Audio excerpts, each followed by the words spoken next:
there's literally hundreds of thousands, if not millions, of incredible content creators out there online who have attracted audience for a variety of reasons, but they have engagement with their audiences. Their audiences trust them, and when brands can partner with them in meaningful ways, it's really good for the brands. And so the argument in the book Winfluence is, if you call it influencer marketing, you're looking at it through a tunnel.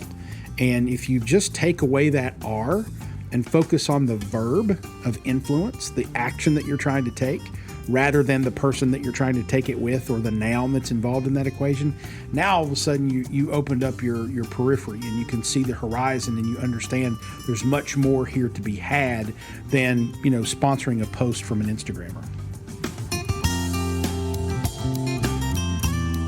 Welcome to Endless Coffee Cup, a regular discussion of marketing news, culture, and media for our complex digital lifestyle. Join Matt Bailey as he engages in conversation to find insights beyond the latest headlines and deeper understanding for those involved in marketing. Grab a cup of coffee, have a seat, and thanks for joining.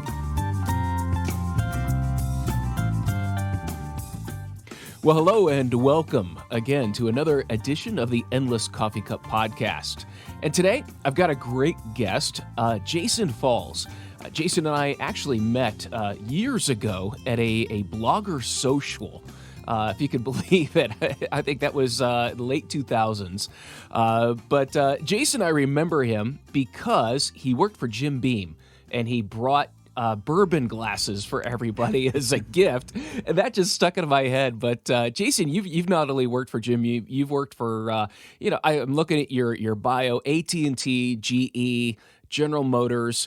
But then I also see Maker's Mark as well. So you don't stray too far. You're in Kentucky. You're in Bourbon country. Yeah, you're right. I've had the good fortune and the good honor to work with several really nice major bourbon brands. You mentioned Jim Beam and Maker's Mark, and that was 15 years ago or so when I worked with them, and I now have the honor of working with the Sazerac family of bourbons from the Buffalo Trace Distillery. So Buffalo Trace, Eagle Rare, Weller, Pappy Van Winkle a little bit. Wow. So yeah, it's when you're in Kentucky and you're in marketing, you're probably going to touch bourbon at some point, and it's a good thing. I'm a big fan, so that's good. That's funny. So I'm up here in the Canton, Ohio area, the Rust Belt, and we always say if you were in marketing here, it's B2B manufacturing. That's that's what we cut our teeth on. Yeah, we've got bourbon, we've got horses, and lately we've got tourism. Although the last year's been a little rough on that one, of course, with the pandemic and whatnot. But bourbon and horses is a good place to start. We like our fun. It's a beautiful part of the country. If the listeners, if you've not been there, Lexington, Kentucky is just a beautiful, beautiful piece of land. It's just amazing there. Well, Jason, you've developed a new book here. You've written a new book called Winfluence. And, I'm always interested to talk about influencers because I think there's a lot of misconceptions about influencers. And I think for some people, it's almost a dirty word. So I'm really interested to hear, what you're doing and what your spin on, what caused you to write the book and what angle are you taking with it here? Well, actually, your sort of lead in there is exactly why I wrote the book, because I think for a lot of business owners and marketers out there who maybe don't know a whole lot about influencers, when they hear that term or when they see mainstream media talking about it, it's portrayed in a negative light. There's a documentary on HBO right now called Fake Famous, where Nick Bilton, who's the former technology reporter for the New York Times, did a documentary where he took three people who did not have very many online followers and basically bought followers for them and bought engagement for them. One of them actually stuck with him longer than the other two and ended up with 250,000 followers and started getting offers from brands. And his conclusion in this documentary is that all influencers buy their followers and fake their engagement, and none of them are really, they're all just, what I call the peace sign duck lips crowd. They just take selfies and talk about their food, and there's no substance there. Right. And anybody who works in marketing with influencers and has for the last 15, 20 years, because it goes back a lot further than Instagram, knows that there's literally hundreds of thousands, if not millions, of incredible content creators out there online who have attracted audience for a variety of reasons, but they have engagement with their audiences. Their audiences trust them, and when brands can partner with them in meaningful ways, it's really good for the brands. And so the argument in the book Winfluence is, if you call it influencer marketing, you're looking at it through a tunnel.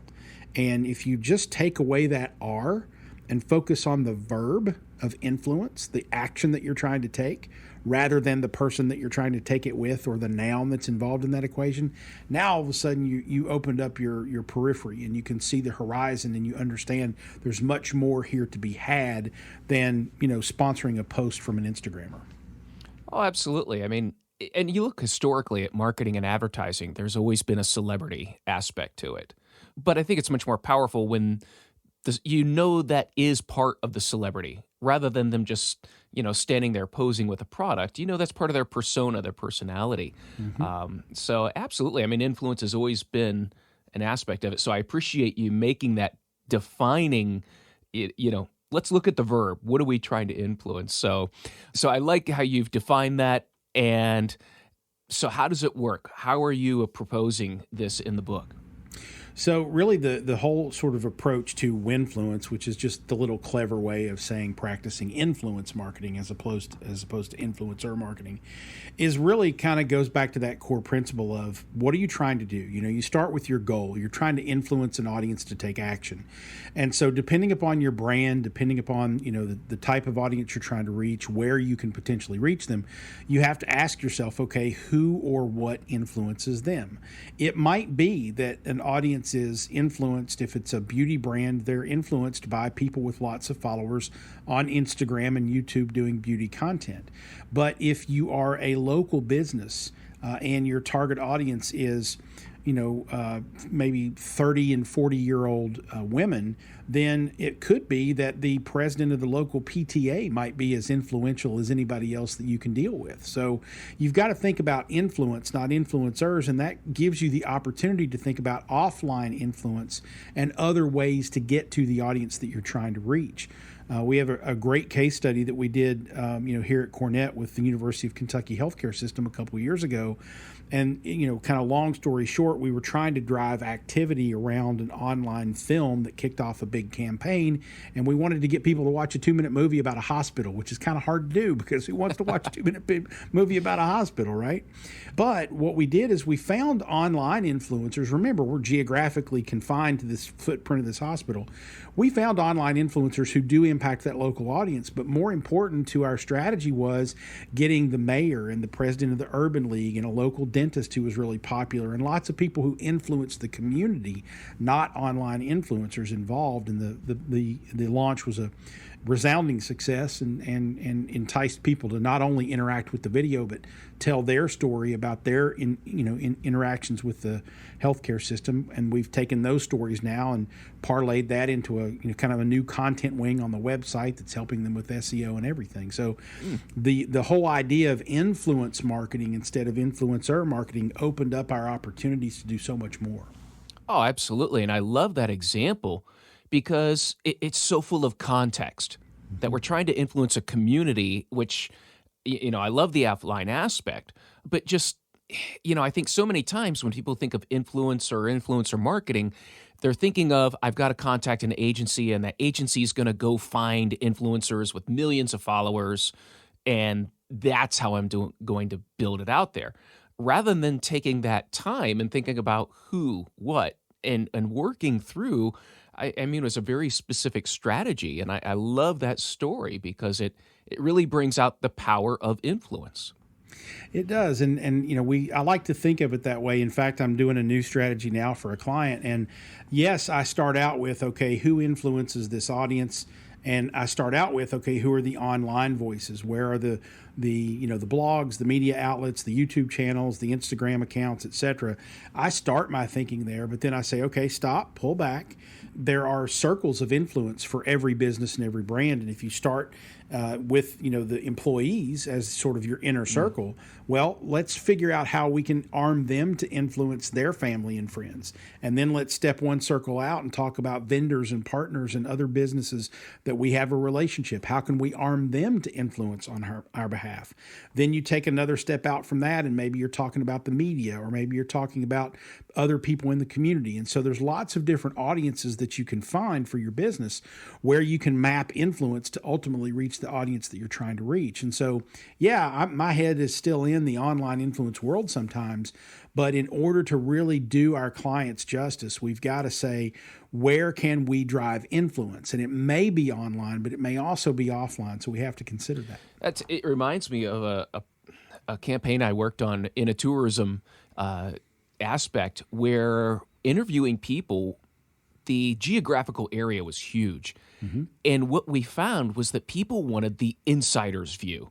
Mm-hmm. Where are the good places to go see the landscape? Where are the good restaurants? And what they wanted was the locals' point of view. And so, this was, almost 15 years ago. But what we're doing is we're going to local people, restaurant owners, I'm thinking like trail guides, mm-hmm. and getting their view of their recommendations. That content was so valuable. That's what people wanted. Yep. And it ended up creating a great content asset to build on for this community. And so it's just so funny because, I would have never thought we were doing influence marketing or influencer marketing. I don't think the term was there yet.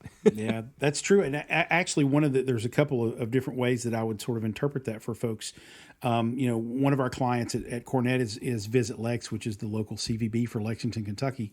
And they, have a site or a suite on their website called Share the Lex, which is basically stories, sometimes written by the brand, but sometimes written by, the locals in town who are saying, hey, if you're going to visit Lexington, here's the inside scoop on the best bars or the best, antique shops and whatnot. And so a lot of that content is out there. And that's exactly the strategy is the most influential people for this brand, for the people who are going to be coming here, not necessarily enticing people to come here in the first place, but once they're locked in, we want to serve them up content from influential people who are going to help them have a better experience here. And who are those influencers? It's the local folks who know the town. It's not, somebody who's got a bazillion followers on Instagram. Right.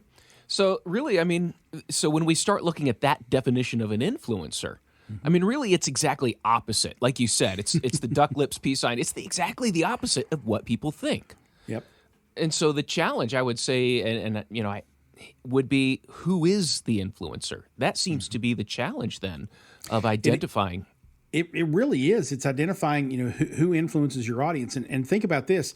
Everybody is an influencer to a degree. If you go back and look at the research from, the book Talk Triggers by Jay Baer and Daniel Lemon, the research that was in that book was published in a report the year before called Chatter Matters.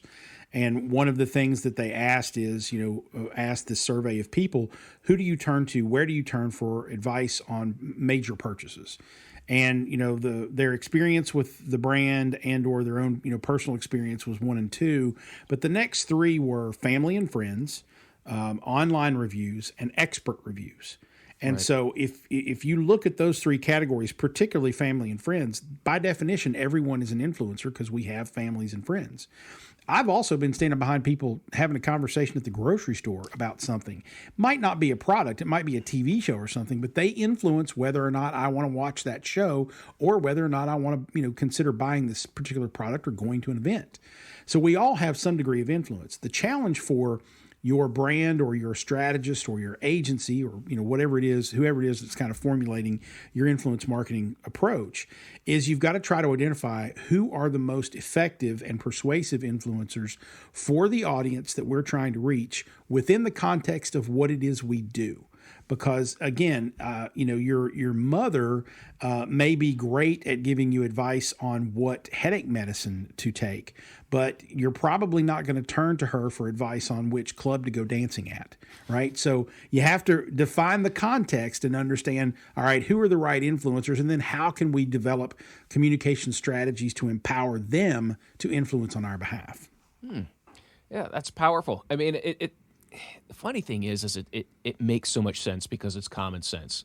If anything, I would say that the marketing and the marketing media world has just made this more murky and complex, and I guess trying to put a shine on something that just seems to be human nature. You're absolutely right. I mean, some of the best communication strategies, some of the best campaigns, some of the best brand programs over the years are always driven by simplicity. It's just communicating a simple idea in a very, easy fashion. The one that I think about all the time is Apple. They spark word of mouth, people turning to their friends and talking about their products. But they don't do it with an ad campaign, and they don't do it with anything other than just the design of their products. They lead with design, and their design is so good and so appealing to people that others are going to turn around and talk about it. They're innovators, they're leaders in that regard. You look at other, brands, a lot of people love them or hate them for whatever reason. A lot of people talk about Chick-fil-A, and it's because they do a great job with billboards. Their billboards are clever and well-placed and fun and funny, right? And so the simplicity of the communications message is the one that really stands out. And so sometimes we in the marketing world overthink things and try to be too fancy and put too fine a polish on it. And sometimes it's just, hey, this is our product. This is what it does. How can we communicate that very simply to an audience that will turn and tell other people about it? Wow, that's the key. That really is the key. Well, you break down 4 ways that businesses can use influence marketing. What are those? So the 4 purposes, the reasons that you might use influence marketing are sort of the last quarter of the book. And I really spend a lot of time focused on those because I wanted to equate, what I think influence marketing can be used for into terms that everybody can understand. The CEO of a company who doesn't know anything about marketing is going to get this, right? So the 4 purposes are, the first one is to persuade, and that is kind of the root of all types of advertising, right? So you can use influencers to persuade an audience to take action. That's actually the core definition of what you're trying to do with any type of influence marketing, but you can actually use the influencers to persuade an audience to buy your product, right? So persuasion equates to advertising. You can also, though, think beyond just the transactional sort of phase of marketing here and think about, okay, what else do we need to accomplish in our communication strategies? Well, the second purpose of influence is to associate, and I parallel this to public relations. So if you understand PR, it's typically about aligning your business or your product with certain media publications, certain audiences, maybe even certain celebrities, certain shows where there's product placement. That's where PR kind of comes into play. And so the association factor in influence marketing is not so much about driving transaction, but about aligning yourself with a certain lifestyle, a certain look, a certain feel. So for one of our clients, Buffalo Trace Bourbon, to give you an example, we've had a partnership with Derek Wolf at Over the Fire Cooking for a couple of years now, and he basically teaches people how to grill out. And so you're talking someone who's very, strong and outdoorsy and, a very powerful, rugged individual, but who is showing people being very useful and showing them how to cook out and make delicious meals with good recipes and so on and so forth. Well, the audience that's going to eat a good cooked out steak is we're real close to the audience that's going to like a really good bourbon. And so we kind of put those two together, and now all of a sudden we've got this really nice partnership. It's not so much about selling Buffalo Trace, even though, yes, that's the ultimate goal. It's about aligning and associating with Derek and his type of content and his personality. Mm-hmm. The third one is validation, and this is sort of closely aligned to customer service. But in the online space, I kind of equate it to ratings and reviews. So you can actually push some buttons with influencers to drive ratings and reviews. Now, let me put a caveat in there. You don't want to drive influencers to do ratings and reviews on Amazon or on Google or on Yelp, because it's against those sites' terms of service for you to solicit reviews. But what you can do is you can capture their use of your product and their reviews of your product and put those reviews on your own website, which Google and all the search engines look at as a measure of third-party validation of what you do. So it helps your SEO. And you can capture this really good engaging content from these really good engaging content creators around your product that you can also use. So that validation is there too. And then the last one kind of aligns with some of the things we've been talking about here, is enthuse.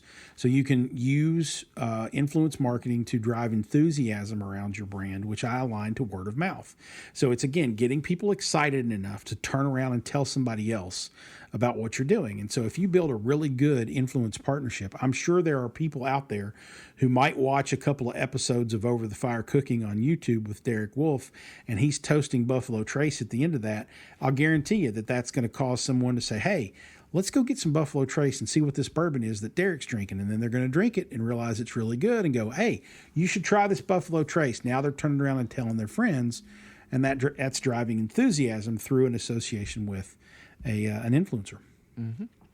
Those are great. I really like how you broke that down into very specific steps, but also the transition of, okay, persuading is transactional. Association is PR. Validation. I like how you brought those different areas in, and really what you're doing is showing that influence marketing is nothing new. It's a part of developing relationships with people who are like-minded. And I love the lifestyle example of the whiskey with outdoor cooking. It's the same audience. It's the same psychographics that you're trying to reach. It just makes sense. I love that example. It does. What's a great example of someone who's employed these 4 steps that maybe you've worked on or maybe just observed? Wow, there's a lot of really good examples out there. I think there's plenty of brands that have done some really good content partnerships. Here's an example that's a little different to help you think about influencers even from a completely different angle. I just interviewed a guy named Ron John Roy, who is for my podcast, who is the VP of strategy for Adore Me. Adore Me is a women's clothier, a lingerie brand at first, but they've expanded beyond lingerie. And they tried, sort of the mega influencer, the celebrity influencer type stuff for a while, and they didn't really see the return that they were hoping to see from it. So they completely pivoted their influence marketing, turned it completely around and said, we're going to allow our customers and empower our customers to be our influencers. So what they did is they invited their customers who were already creating content about them, said, hey, we'd like for you to come into our creators program. And if you post, your clothing purchases, your reviews of our product and whatnot to your social networks, you'll be rewarded with gift cards for more product. So they don't even have to pay them anything other than product. And now they've got hundreds, if not thousands of customers who are, willing to come in and say, I just want to tell people how much I love your brand. And if I'm going to get rewarded for it, that's a bonus. But they've got these really active, passionate brand fans who are coming in and serving as their influencer program. They've even built a custom, sort of back-end system to have these people come in and be ambassadors, but the gift cards are generated from a point-of-sale system that kicks it out to them, and it's all tracked so that they know which of their customers is the most influential. It's amazing what they're doing. I am amazed that so many companies, I think, overlook the customer in looking outside for an influencer or for a campaign or that next silver bullet that's going to get them to the next level. When in reality, if you've got customers that love you and love your product, you're overlooking a massive amount of content, a massive amount of validation that is just going to help sell itself. That is an excellent example. Well, and if you think about it too, if just look at your customer base, if you can find someone, let's say you're a brand who has not yet figured out or explored TikTok, which there's a lot of brands that haven't, and it's okay. I haven't either. I don't like it all that much either. But anyway, so you want to get into TikTok, you want to figure it out, you think your audience is there. If you go to TikTok and do a keyword search or something for your brand and you find somebody who's already a customer, who already likes what you do, loves your brand, or at least speaks positively about it in some form or fashion. And you can see that they have lots of engagement and create good content on TikTok. Doesn't matter how many followers they have. It doesn't really matter how many views their videos have. But if you can look at it and say, this is pretty good TikTok content, that's a content partner. Reach out to that person and say, hey, you love our brand. We love your content. Let's put those two things together, and you help us create content so that we can figure out TikTok from someone who knows TikTok. I mean, you basically have a freelancer that's helping introduce you to a whole new audience if you do that. Mm-hmm. I love it. It's a new way of looking at it and building relationships. I mean, this goes back to, I want to say, the early days of blogging, where there was someone who created a blog about Moleskine notebooks, and I can't remember their name. And Moleskine ended up saying, well, let's just buy the blog and employ him as a writer. and it was like one of the first times I think blogging was just validated by this.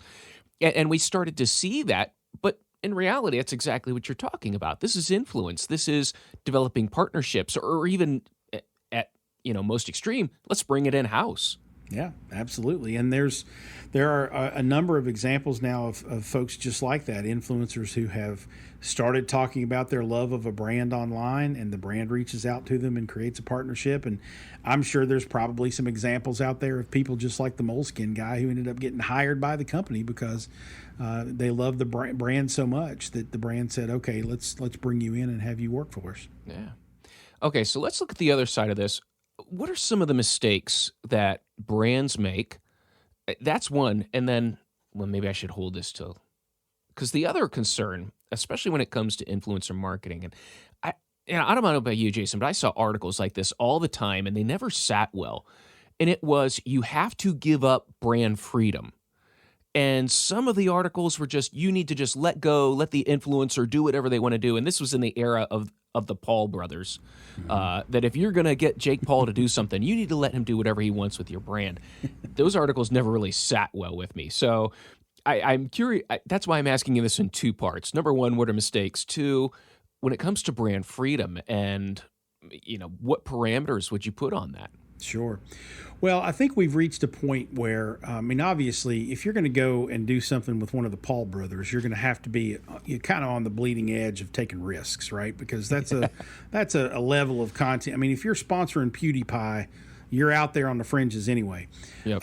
But I think we've reached a point now with the maturity of the influence marketing space that content creators who have been doing this a while and working with brands, and the newer ones who are, kind of getting advice from those who have been around, they understand, hey, the brand is going to do a partnership with you, but there are going to be some guardrails. There are some certain things, like, for instance, we work with spirits brands. We certainly, can't have anybody out there talking about overconsumption, because that's something we can't have in the messaging for, a communication. And we go so far as to say it's not just about overconsumption on this one post or the posts that you do with us, but if you come out next week and, have a story about you getting drunk, we can't work with you. It's just not good for the brand. It's not the messaging that we want out there. And so there are going to be guardrails, and you can, as a brand, say, hey, we would love to partner with you. We do want to give you creative freedom because you're the content creator here. You're the one who knows your audience and knows how to create content to engage them. And that's why we're coming to you. But we would like for you to respect these guardrails. Throw up a few things that are, some must-dos or some must-not-dos, but then do give them that creative freedom to have fun with a video, or, one area that is really popular right now because of COVID and whatnot is live streaming. And I think brands are very nervous about turning over, an influencer who's going to host something or do something like that in a live stream. But if you work with the ones who do it a lot and are kind of broadcasters, kind of by the way they do things, they're going to understand, hey, there's guardrails and there are parameters, and as long as I work within those, we can have some fun with it. Yeah, you have to trust them a little bit, but if you do a really good job of vetting on the front end, then you can probably, have a much higher level of confidence, which actually leads to the other question of the mistakes. Vetting on the front end is probably the biggest mistake that brands make. It's something they don't do. And here's kind of a way to think about it. There's lots of influence marketing softwares out there where you can go type in a few keywords, spit back a list of, hey, here's 25 people that are influential around this topic. Right. Too many brands take that list and say, these are our targets. These are the influencers we're going after. you have got to vet that list. The list is a starting point, not an ending point. You got to go through each one of those and get to know their content, get to know them. Go back a couple of years, because like I say, if you're a spirits brand and you see someone who, I love this person's content, let's go with it, and you haven't gone back 2 or 3 years ago to figure out that they got busted for DUI, you're in trouble. Somebody's going to see that and you're going to be thrown under the bus. So you've really got to do a good job of getting to know them and their content. And while you're doing that, then you can spot the ones who are the fakers, the ones who have this very light, superficial engagement. It's just a bunch of emojis and one words. That's the kind of behavior that a bot would do, that not a person would do. So you can look at the comments, you can look at the engagement, see, are they in there going back and forth with their audience, really driving the conversation? Are their fans actually saying, hey, I just went out and tried that or did that? Are they giving you indications that this particular influencer is persuasive? You're going to see that, but you're only going to see it if you dig in and vet those lists. Wow. Yeah, absolutely. Research number one. I love what you said. I don't think enough research is done when brands are getting into this, or they're relying on an agency to do it, which I don't think in many times the agency is going to be as brand aware or safety aware in doing that. So absolutely, I agree with you. Research is got to be the number one probably mistake that brands make. But what about managing the influencer once they have an agreement, and I imagine that is part of the research. You're looking to see how they've worked with other brands. But what about the management of the relationship? So I'm a PR guy by trade. So the relationship part is really, really important to me. I like to have a direct connection with the influencer or the influencer's talent manager if you have to go through that level. But I like to have a direct relationship with the influencer, and I like for the influencer to be as close to the brand as possible. We're developing a strategy now, and my idea is let's identify 4 or 5 really influential people within the audience we're trying to reach, and let's sort of welcome them in as brand ambassadors. Let's bring them on site, show them how the product's made, get them involved in some R&D sessions and talking to the product team, make them feel like they're baked into what we're doing so that when they go back and talk to their audiences, they feel like they're an extension of our brand and they feel like they're really part of who we are. So I'm real big on that sort of long-term investment, relationship building with a few influential people that you're hitting their audience with not just reach, but also frequency, over time, some good old advertising terms that people understand. Those are the ones that I think are more genuine and work a lot better for building a brand through influencers and having a really good impact on the audience. But there are also opportunities where, if you need 50 million people to see something about your brand by Monday, then you better hope the Super Bowl's Sunday, and you better hope you got $5.6 million to buy a commercial. So there are opportunities and there are necessities where you have to reach a lot of people fast. And so you might use a managed service, which is kind of an agency that will go out and kind of handle everything for you. Or you can use one of these influencer marketing software companies that has a managed service component and have them go out there and do it for you. And it's much more of a transactional thing. Again, the biggest thing that you need to do on the front end of either of those scenarios is that front end research to understand those influencers. I've got one client right now that's working with a managed service, and as the advertising agency, communications arm of the brand, we are giving the managed service feedback on the lists that they're bringing back to us. So last week they brought us a list of influencers, and we sat and looked at it and said, okay, two or three of these 20 are right, but the rest of them are off-brand. And so from the creative perspective, we went back to them and said, we need to narrow in a little bit so that when we go to the brand team, we've got a list of 20 good ones, not 2 and 18 that are not on point. They came back to us a few days later, and now we've got 20 that are on brand and are really good. And they did the research. We validated the research.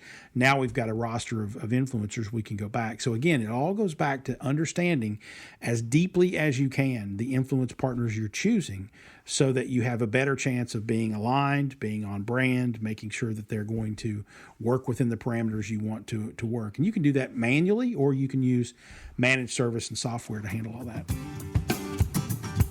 If you are a regular listener of Endless Coffee Cup, well, I love coffee. If you are listening for the first time, then the name of the podcast should be a big clue.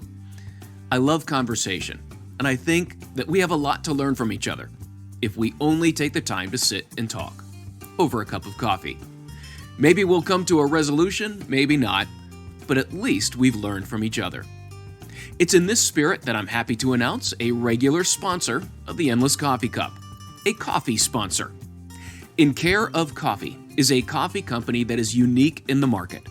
They are directly tied to the communities that produce coffee and ensure that the proceeds go to the coffee farmers, the local producers, and their communities.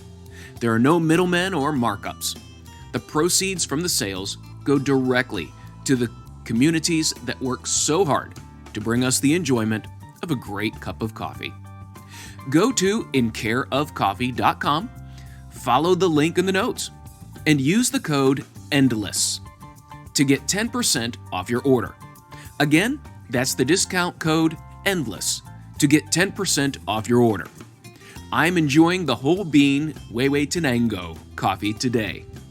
Please support our sponsor and know that your support goes directly to the farmers, producers, and communities that help power us here at the Endless Coffee Cup Podcast. All right, listener, thanks for hanging through the break here. And as I left off, a thought came to me as we were talking about digging into these influencers that we're getting ready to do a campaign with. We're doing the research.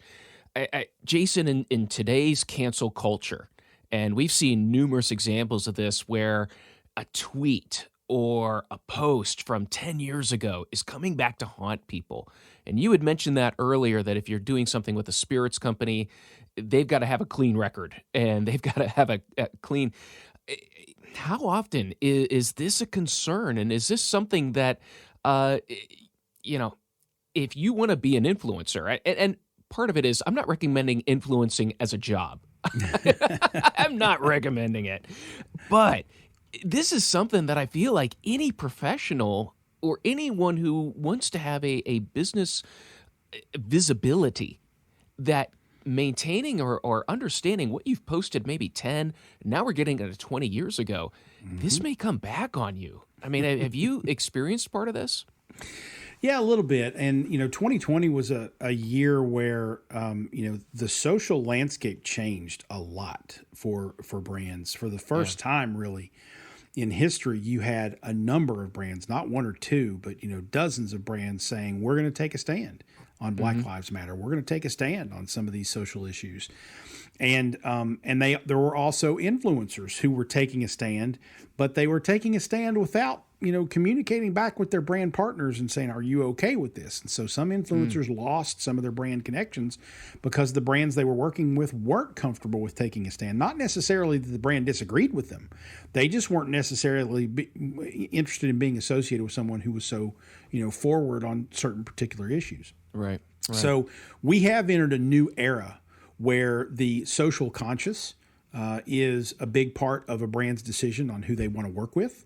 And so that's part of that research too. If you are let's say you're a relatively conservative, company, and you are, one that, you want to serve as wide an audience as possible, and you don't necessarily want to stick your foot in the political mud, you've got to make sure that the influencers that you're working with are, moderate to right and not necessarily out, in the, activism space, because it's probably going to be a misalignment for your brand.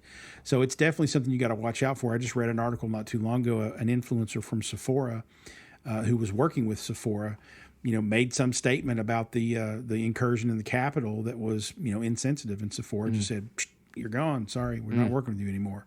So the influencers have got to watch out for it, and the brands have got to keep an eye on it because they need to protect their reputation too. Absolutely. Yeah, I fully agree. We've entered a new era, and but even before this, I would see peers posting, and part of me felt like, why would you alienate half your audience by taking such an extreme stand on this? And it's not so much the stand. I think sometimes it's how you say it. Getting back to what my grandmother would tell me, it's not what you said, it's how you said it. And again, you're going to alienate. And now with this division, it's so easy to, I'm not going to buy from them because of this. I'm not going to buy from them because of that. And I feel like as a brand, I want to sell to as many people as possible. That's true, but I would also an example that I used earlier. Let me throw out there again. Chick-fil-A is a very polarizing brand from a political and social perspective. They're the ownership's family, Truett Cathy's family history. I think that's right. Is that Truett Cathy? I think it is. The family history there, the executives are right-wing Christian conservative groups. They allegedly, I don't know all the details, they support organizations that are anti-LGBTQ. And so there's a big division. In fact, there are some places in the world where you can go if you're holding a Chick-fil-A cup, your LGBTQ friends will, be looking at you like, what are you doing? Or do you hate me? What's wrong with you? It's a very divisive brand. And when the public came out and said, we don't like this, or some people in the public came out and said that they don't like this, Chick-fil-A was like, so this is who we are. We're a family brand. We were founded on Christian principles. This is what we believe. Tough. And they're just fine, by the way. Yeah. So, from a brand perspective, I think you have to own who you are. And if you're not comfortable being out there, owning who you are visibly to the world, then don't. That's okay too. But I think there are some brands that are like, you know what?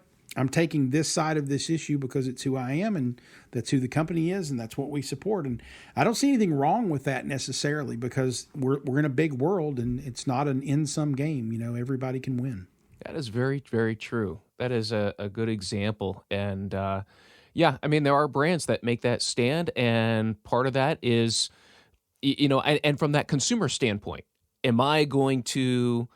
You've got to make that choice as well as, am I going to completely say never again will I purchase from that brand, or are there going to be times where I'm going to have to make an exception, or does the big political picture mean that much to me? I think the landscape really is that most people, they might, if they have the opportunity to choose not, they might. But most people will be like, yeah, but they make really good chicken, so I'm going to go have a chicken. Exactly. There's people on either end of the spectrum that are absolutely principled, and I will never eat there, I will never shop there, etc. And good for you. But a lot of us, and I say us because I don't agree with the political, direction of the way Chick-fil-A thinks. But damn it, they make good chicken, so I'm going to eat there sometimes. I think there's a lot of people in that area because. I mean, you go with what's good. It's quality. And so, that's the best thing you can do as a company. And I guess that's the if you want to make a stand, you better have a quality product. That's absolutely. and people that love you. All right. Well, let's kind of turn our focus because you alluded to this a little earlier.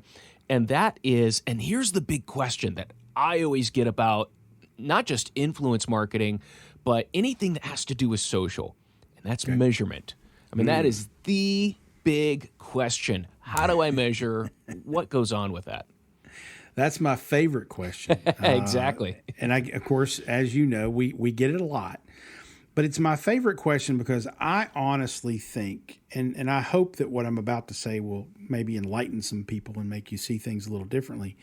But I am baffled by the people who are baffled by measurement.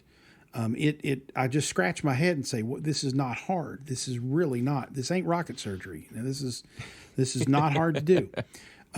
Now, what you have to understand, though, is that measurement is not something you do after the fact.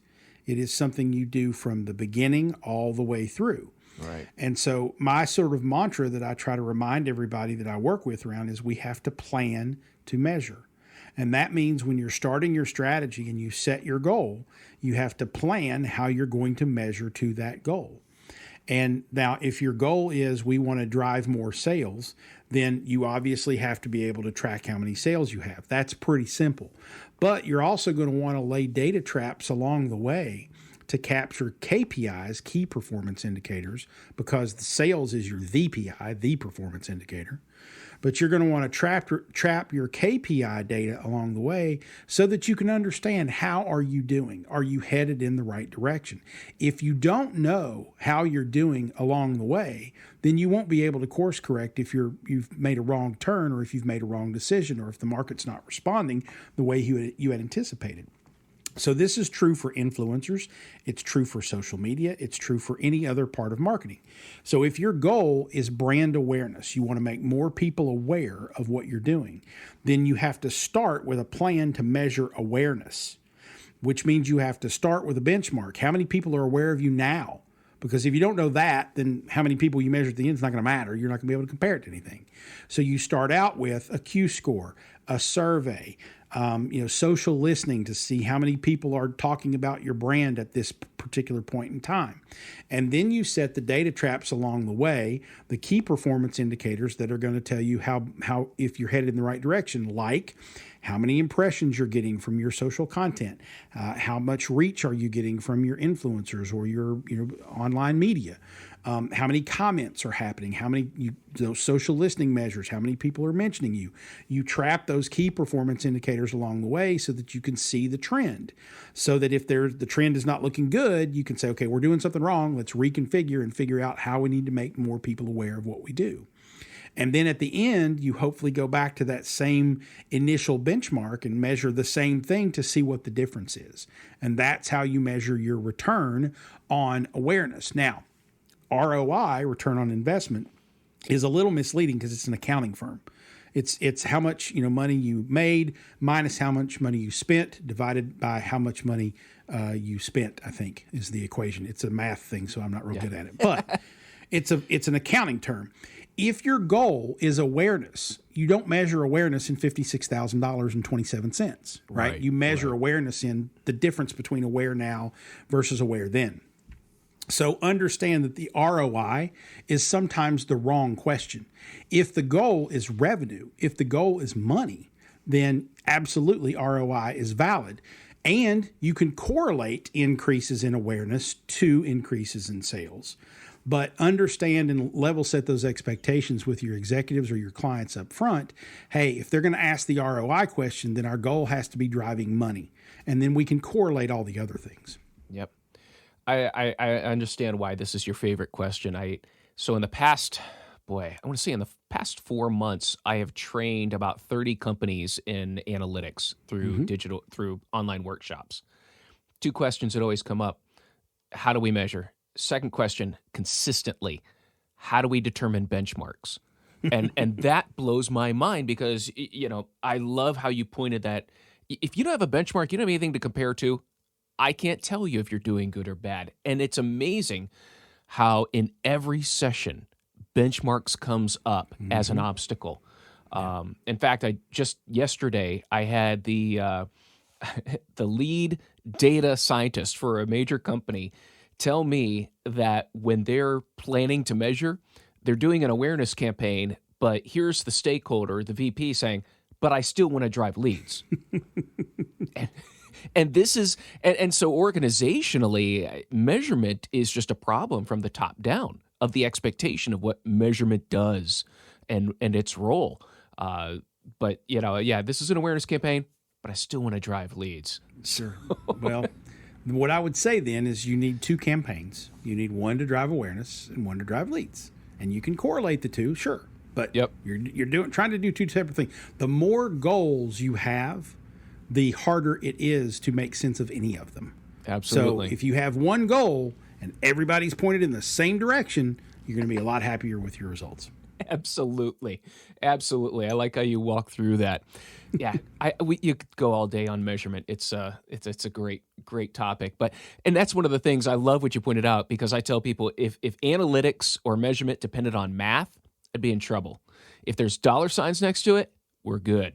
That's what makes math understandable. So, what are some creative ways that companies can leverage influence? As we kind of get to the end here, some practical takeaways that a business can implement. So a couple of things, obviously, just the whole idea of incorporating offline influence and that we've talked about already is I think the primary thing I would say there. But also, too, think about your influence partners not in a vacuum. And I'll go back to Derek Wolf at Over the Fire Cooking with Buffalo Trace Bourbon a couple of years ago. Derek, started and built his whole brand with these little 60-second time-lapse videos that were basically sort of video recipes on how to cook certain types of meat outdoors. Oh, those are popular. I love those. They're fantastic. I've learned so much just from watching his channel on Instagram. It's amazing. I'm still not a good cook, but whatever. So that's how he built his brand, with these little 60-second videos, and they were taken with his phone, and it was kind of suspended, sort of. I don't know how he was above the fire without melting the phone, but at any rate, they were kind of amateur-ish.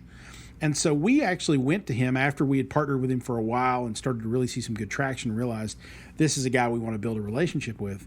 We went to him after a while and said, hey, let's up the production value of what you're doing. Let the brand bring some production quality to the table, and let's record basically an outdoor cooking show. Let's do 4 or 5 episodes of a show, because we, quite frankly, thought Derek should be on the Outdoor Network or the Discovery Channel or something doing an actual TV show. So that was some value we brought to him, was let's increase the production value. Let's do something a little different. So we plotted out these 4 episodes of a first series of Over the Fire Cooking, the TV series. But we didn't just have Derek teaching people how to cook. The first episode, we brought in another influencer and had Danielle Pruitt from Wild and Whole teach us how to hunt big game. And then the second episode, we had a butcher, Porter Road Butchers in Nashville, who had a nice online following, came in and showed us how to, break down an animal for cooking and distribution and whatnot. And then the third episode, we had a blacksmith influencer come in and show us how to make blades and silverware and stuff, knives and whatnot, for either hunting or cooking. And then the fourth episode, we had Derek come to the Buffalo Trace Distillery and cook with Harlan Wheatley, the master distiller at Buffalo Trace. Had the other 3 influencers come in for a big dinner, so the finale was everybody coming together. So if you think about an influencer and partnering with them for content singularly, you miss the opportunity to capitalize on all the other influencers you're using. Bring them together and do something with them in a group setting, and now all of a sudden you're amplifying and magnifying what you're doing. Okay, so I got to ask you, how much content did that create? I mean, repurposing and develop. I mean, a lot of planning, but at the end result, the content assets that you must have at the end of that. Yeah, I mean, it was at least 6 months of content for the brand. Wow. And probably beyond that, because we not only had the long form episodes, but then we had, within each episode, we had these little, video snippets and vignettes that would either promote the episode or just be good content in and of themselves on Instagram and whatnot. Plus, we had still images from each to do on, Instagram or Facebook. Plus we had, some really interesting mentions in PR and whatnot that were happening because all this was going on. Derek was putting, content from each of the episodes on his channels. We were putting it on our channels. I mean, all told, if you strung it all together, it was probably 9 months to a year worth of content. And the episodes lasted, it was 4 episodes, so it was a 4-week run. That's amazing. That's one thing I think a lot of people overlook. And I saw a recent survey of marketers, and they were saying that coming up with new content is one of the biggest problems they have. And I think a lot of times they're thinking in terms of little pieces rather than, I love this. It's a big picture. It's a bold move. But like you say, the repurposing, the cutting it apart, using it in different ways, distribution is king. It's really when it comes down to it. And think about this too. Each episode had a recipe because they cooked something. Right. Each episode theoretically could have had a cocktail recipe on top of that because they were drinking something. Now they drank it neat at the end, but Buffalo Trace is a really good cocktail bourbon, so we could have done that too. I mean, so many different things you can do with just one big idea that is a longer form piece of content, and then you cut it up and repurpose it in a bunch of different ways. And by the way, if your brand is nervous about or doesn't, it's like, we have a hard time creating content. That's why you partner with influencers, because they don't have a hard time with content. No. They know how to do it. So that's where you want to partner. No, that is a great idea, because I think a lot of brands, they don't think about that. I call it the content asset. It's the, once this is created, it's content for a year.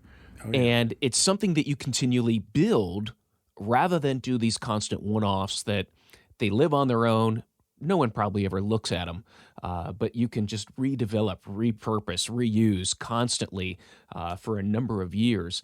And influencers are great with that. but also it's that bold thinking. It's that big picture, and I think a lot of times brands don't really understand what they've got inside their own walls in telling their own story or telling how people can use this. And I think sometimes they just need that nudge of someone from the outside looking at them and saying, "That's phenomenal. That the world needs to hear that or see that." And I think that's the missing piece with a lot of brands, is that inability to see the value of what they're doing. I think you're right, and I think there's lots of opportunities out there, and influencers can bring that third party perspective to you and say, look, you're telling this story, but there's all sorts of different ways you could tell it, in addition to all sorts of different avenues we could take with extending that story. So, these people are content creators and storytellers, so leverage them for that. That's great. Jason, hey, it has been great having you here, and the last few minutes, I found you're a bourbon guy. So you you have referenced it a number of times. I think I told you earlier, I have just recently been exploring some bourbon through one of my daughter's relationships there. But, typically I am a single malt whiskey guy. I've been exploring now the single cask whiskeys out of Scotland. And that's been my lockdown hobby. It's just, doing the cask strength, single bottling out of a cask. It's been a lot of fun. But the bourbon, so what is it about the bourbon that you love? Well, obviously I'm from Kentucky, and 95% of the world's bourbon is from Kentucky too. Right. So it's a little bit of a kind of a homeboy thing for me. But I really love exploring bourbons. I work with the Sazerac family of brands, but have worked with several others over the years. And my big thing is, when we get back to where it's safe to go out to bars more frequently, I love to sit down at the bar and pick one out that I've never tried and just, see what the flavor, the aroma, I kind of drink it a little bit like people would drink wine. I kind of mash it around a little bit and see what kind of flavors can come out of it. I don't have a real sophisticated palate, but I know the difference between rye and wheat and how they taste and whatnot. So I really just love exploring it. I think for someone like you who's into, single malts and or single casks, the good news for you is a lot of bourbons are now coming out with foolproof expressions, which are, the 125 proof or so coming out of the barrel. And a lot of them, like Weller or 1792 foolproof, have just this beautiful, mouthfeel, and they've got some really great flavors that come out. It's obviously different than Scotch because it's got different grains. It's actually technically more complex than Scotch because it's got, not just barley. It's got corn and wheat or rye, one of the two in there, and different variations of that mash bill. And so it just brings out, a different flavor. Some bourbons I taste and I think, they're not that great. And some I'm just in love with and always want to go back to them.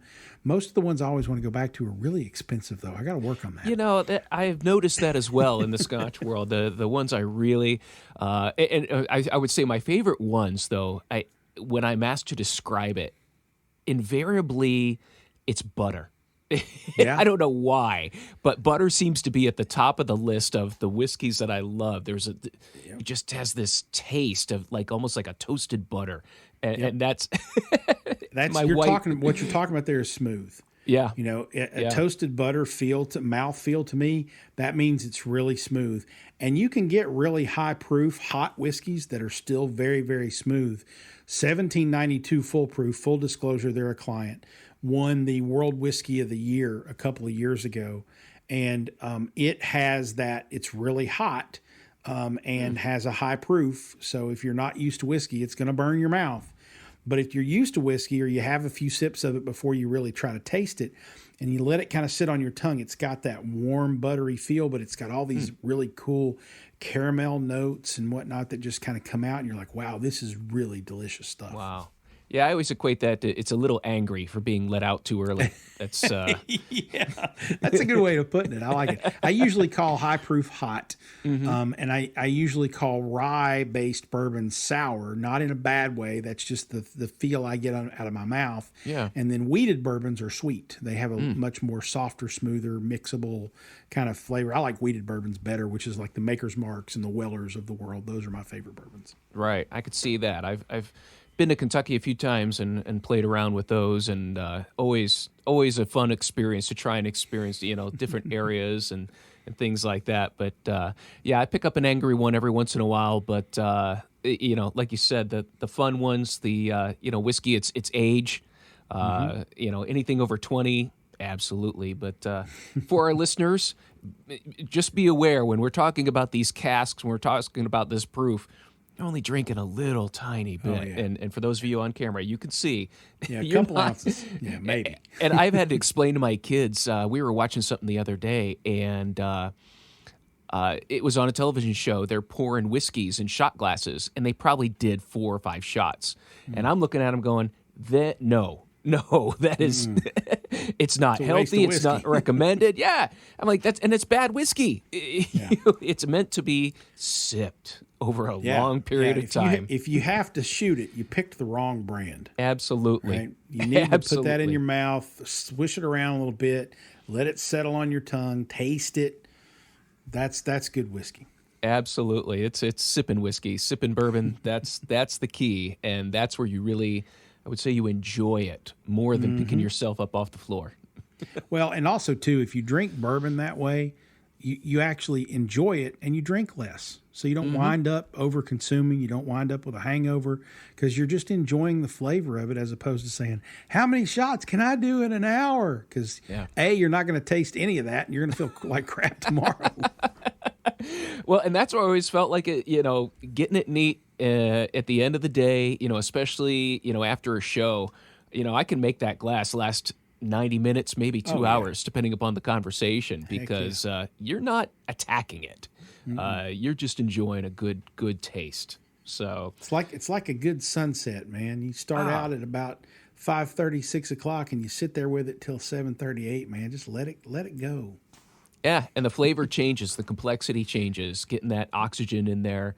Yep. Listener, I hope you're enjoying this conversation because this is... I'm getting thirsty. I know.